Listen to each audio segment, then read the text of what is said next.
ब्रह्मांड को लेकर इंसानी आंखें सदा से उत्सुक रही हैं। दूर अंतरिक्ष को निहारते वक्त ऐसे कई सवाल हमारे जहन में उठते हैं जिनका उत्तर हम अभी तक पता नहीं पाए हैं। ये अनंत असीमित ब्रह्मांड अपने भीतर कई रहस्यों को छुपाए हुए है, जिनको जानने के लिए इंसानी मस्तिष्क सदा से उत्सुक रहा है।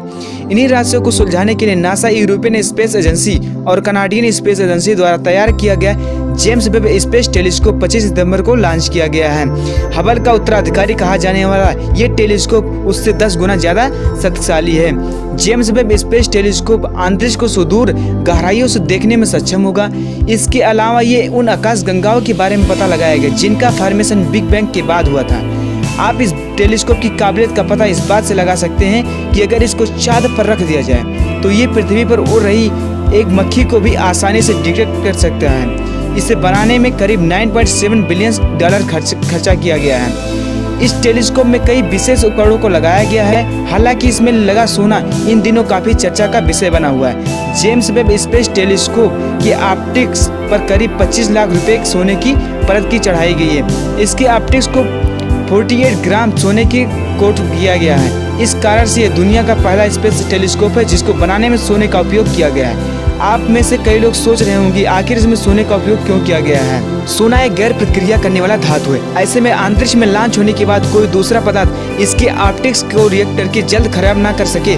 इस कारण टेलीस्कोप की ऑप्टिक्स लंबे समय तक टिकाऊ रहेंगे। सोने की परत टेलीस्कोप पर पड़ने वाली इंफ्रारेड लाइट में से 99% प्रकाश को रिफ्लेक्ट कर देगी। ऐसे में टेलीस्कोप ठंडा रहेगा। इन्हीं चीजों को ध्यान में रखते हुए टेलीस्कोप पर सोने का इस्तेमाल किया गया है। ब्रह्मांड के जन्म को लेकर हमारे बीच कई थ्योरियां और मान्यताएं हैं। उनमें से सबसे स्थापित सिद्धांत बिग बैंग का है। बिग बैंग थ्योरी के मुताबिक ब्रह्मांड का सारा कुछ महज एक बिंदु में कैद था। अचानक हुए एक महाविस्फोट के बाद में दुनिया अस्तित्व में आई। हालांकि बिग बैंग के बाद ब्रह्मांड कैसे बना इसको लेकर हमारे पास ज्यादा जानकारी नहीं है। इस जानकारी को जुटाने का काम ये टेलीस्कोप करेगा। ये ब्रह्मांड को इंफ्रारेड वेवलेंथ की नज़र से बचाएगा।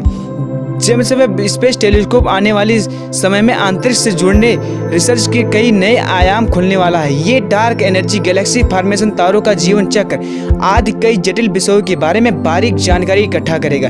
इस विशालकाय टेलीस्कोप में कई तरह के विशेष उपकरणों को लगाया गया है। ये लंबी दूरी से सफर करके आ रही इंफ्रारेड तरंगों को पकड़ने में भी काबिल होगा। ये लाइट को ऑब्जर्व करके करोड़ों प्रकाश वर्ष दूर स्थित प्लेनेट के बारे में काफी कुछ पता लगा सकेगा। ऐसे में एक्सोप्लैनेट की खोज करने में जेम्स वेब एक मील का पत्थर साबित होने वाला है। ये टेलीस्कोप धूल के बादल के छिपे तारों को देखने में भी सक्षम होगा। जेम्स वेब ब्रह्मांड में 13.7 बिलियन प्रकाश वर्ष पुरानी लाइटों को देख सकेगा। इस कारण कई वैज्ञानिक इसको ब्रह्मांड की टाइम मशीन भी कहकर।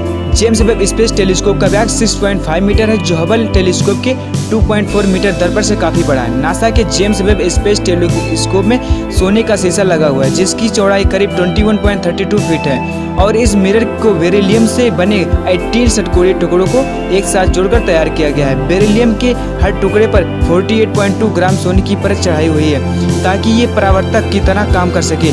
नासा का ये दूरबीन अभी तक का नया बनाया हुआ अद्वितीय दूरबीन है जो दूर की आकाश गंगाओं में सितारों के साथ साथ हमारी आकाश गंगा के भीतर अन्य सितारों की परिक्रमा करने वाले और उन ग्रहों के बारे में पता लगाएगा जहां जीवन की संभावना हो सकती है। नासा ने कहा है कि इस टेलीस्कोप के द्वारा ब्रह्मांड के बारे में नई सोच पैदा होगी। James Webb space telescope mission की लागत 10 बिलियन US डॉलर यानी 73,616 करोड़ रुपए है। ये दिल्ली सरकार के इस साल के बजट से करीब 4,000 करोड़ रुपए ज्यादा है। दिल्ली सरकार का साल 2021 बजट करीब 69,000 करोड़ रुपए का है। James Webb space telescope infrared light को लेकर काफी संवेदनशील है। ये इलेक्ट्रोमैग्नेटिक स्पेक्ट्रम को भी कैच करेगा, यानी जो तारे, सितारे, नक्षत्र, गैलेक्सी बहुत दूर और धुंधले हैं उनकी भी तस्वीरें खींच लेगा। अमेरिकी स्पेस एजेंसी का जेम्स वेब स्पेस टेलीस्कोप पृथ्वी से दूर निकल गया है और गहरे अंतरिक्ष की ओर बढ़ रहा है। लेकिन इसी बीच एक अच्छी खबर सामने आई है। दरअसल जेम्स वेब स्पेस टेलीस्कोप के पास 20 साल का ईंधन है। इसी तरह टेलीस्कोप 20 सालों तक ब्रह्मांड के राज्यों को खोलने जारी रखेगा। नासा के वैज्ञानिकों ने जेम्स वेब टेलीस्कोप के मिरर की तैनाती की जानकारी दी है।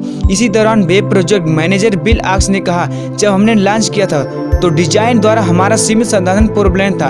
वर्तमान में एरियन 5 हेवी रॉकेट की जो सटीकता है उसे देखते हुए मोटे तौर पर हमारे पास 20 सालों तक का ईंधन बचा हुआ है। इस तरह जेम्स वेब टेलीस्कोप 20 सालों तक अंतरिक्ष में काम करता रहेगा। इसी दौरान वह ब्रह्मांड के कई राज्यों को खोलने वाला है। जेम्स वेब टेलीस्कोप को हबल स्पेस टेलीस्कोप का उत्तराधिकारी माना गया है, जो 30 सालों से अंतरिक्ष के बारे में जानकारी जुटा रहा है। जेम्स वेब टेलीस्कोप को तैयार करने में कई दशक लगे हैं। $10 बिलियन वाले इस टेलीस्कोप को पिछले महीने लॉन्च किया गया था। इसका लक्ष्य पृथ्वी से 9.3 लाख मील दूर पहुंचना है और अपनी एडवांस इमेजिंग टेक्नोलॉजी का इस्तेमाल कर ब्रह्मांड में मौजूद युवा आकाशगंगाओं का पता लगाना है। अगर जेम्स वेब टेलीस्कोप अपने मिशन में सफल होता है तो इसकी मदद से एस्ट्रोनॉमर्स को समय में पीछे जाने का अवसर मिलेगा। एस्ट्रोनॉमर्स ये देख पाएंगे कि कई लाख साल पहले आकाशगंगाएं कैसी दिखाई देती थी। वहीं माना जा रहा है कि जेम्स वेब टेलीस्कोप 20 साल से ज़्यादा वक्त तक भी स्पेस में टिका रह सकता है। दरअसल हबल टेलीस्कोप 1990 में लॉन्च किया हुआ था और इसके 15 सालों तक ऑपरेशन रहने की संभावना थी, लेकिन ये अभी तक का काम कर रहा है और इसके 2040 तक काम करने की संभावना। ऐसे में जेम्स वेब भी लंबे समय तक अंतरिक्ष में मौजूद रह सकता है।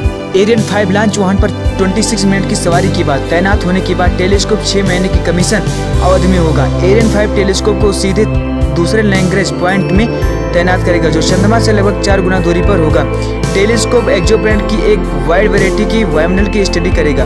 यह जीवन के निर्माण खंडों को खोजने की उम्मीद में पृथ्वी के समान वायुमंडल की खोज करेगा और मीथेन, पानी, ऑक्सीजन, कार्बन डाइऑक्साइड और जटिल कार्बनिक मॉलिक्यूल को भी खोज करेगा। नासा के सिस्टम इंजीनियर वेगोना बिला ने बताया कि हम इस किसी भी तारे की एक तस्वीर नहीं देखेंगे, क्योंकि हमें हर षटकोण से उसकी तस्वीर मिलेगी, यानी एक ऑब्जेक्ट की 18 तस्वीरें एक साथ। ये भी हो सकता है कि अलग अलग षटकोण अलग अलग तारों की तस्वीर ले रहा हो। ऐसे में हमारा काम ये बढ़ जाएगा कि कौन सा तारा क्या है। इसके लिए हमें इससे मिलने वाली तारा सभी तस्वीरों को जोड़ना होगा, तब जाकर ये पता होगा कि इसमें कितने तारे या अन्य अंतरिक्ष की वस्तुएं हैं। आज से तकरीबन 3.5 अरब वर्ष पहले पृथ्वी पर एक कोष के जीवों के रूप में जीवन की शुरुआत हुई और समय के एक लंबे दौर से गुजरने के बाद जीवन विभिन्न रूपों में विकसित होता गया। हमारे पूर्वज समझे जाने वाले बानर तकरीबन 6 मिलियन वर्ष पहले भोजन की तलाश में पेड़ों से जमीन पर उतरे और 2 पैरों से चलना शुरू किया। उसी का नतीजा है कि आज हम चाँद पर अपने कदम को रखने में सफल हुए हैं। मानव सभ्यताओं के विकास के परिणाम स्वरूप मनुष्य पृथ्वी से भले ही बहुत हद तक रूबरू हो चुका हो, किंतु अंतरिक्ष मनुष्य के लिए बहुत लंबे समय तक दैवीय और रहस्यमय बना रहेगा। समय के साथ हुए शोधों और ने धरती समेत अंतरिक्ष के विषय में हमारी धारणा को बदला और आज हम अंतरिक्ष को बहुत हद तक समझने में सफल हुए। हालांकि वर्तमान में भी इसके कई अनसुलझे रहस्यों को समझने के लिए दुनिया भर के कई देश प्रयास कर रहे हैं। दोस्तों आज के लिए बस इतना ही। अगर वीडियो अच्छी लगी हो तो चैनल को लाइक, शेयर और सब्सक्राइब करके बेल आइकन को दबा दीजिएगा, ताकि इसी तरह के गजब नॉलेज वीडियो का नोटिफिकेशन आप तक पहुंचता रहे।